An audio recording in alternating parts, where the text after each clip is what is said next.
Page 20, God forgives, but we live in an unforgiving world. Author is Bishop Stephen McQueen Sr. Welcome back to my channel. The bottom of page 20. We were finishing with the uncleanness of leprosy damages the body physically. Sin damages a person. One may no longer have the uncleanness, but the visible damages would remain. Fingers were lost and their faces were twisted. Sin may be forgiven, but the damages are still upon people.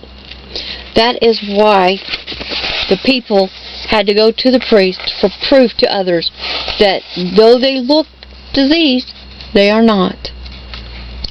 I was talking about before, when someone is abusing you or using you and mistreating you, yeah, you can forgive them, but don't take them back until they have proven to you that they are no longer going to commit those evils upon you anymore either.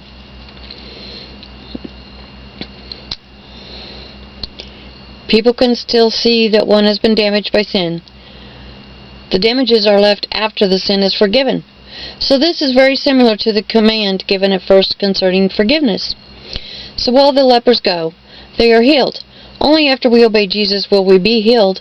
And one of them notices this and in faith, knowing it worked, ran to Jesus and fell to Jesus' feet and worshipped him. This one humbled himself by falling to Jesus' feet and glorifying God. And this one was a Samaritan. Jesus asked, "Where are the other 9? Only this one returned and glorified God."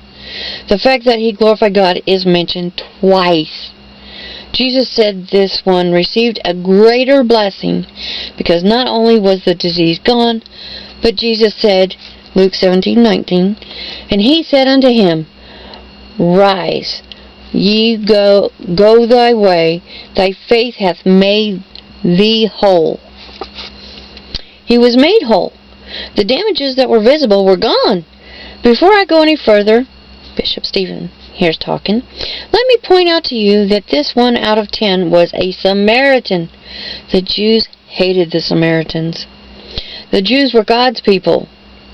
The Gentiles were below them, and the Samaritans were half-breeds of Gentiles and Jews, who were hated and despised.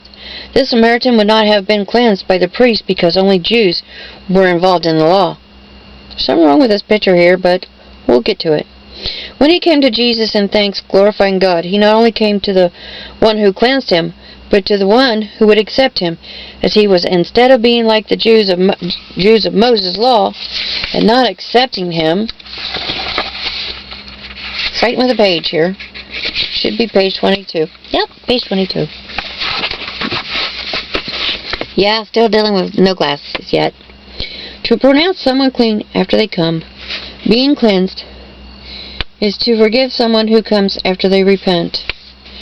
And I'm sorry, when I turn fast, sometimes my head spins so fast.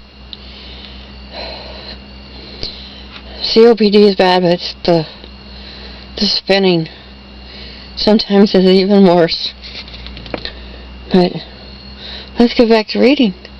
We're going to get through this book. Jesus said, "I am going to practice what I preach and forgive anybody who comes to me, even a Samaritan who most people hate and would never forgive."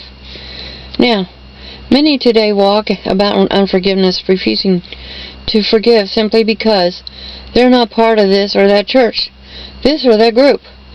They were in prison. They were this or that. Truly, God forgives. There was only one person who lived a life without sin. That was Jesus Christ. We do live in an unforgiving world.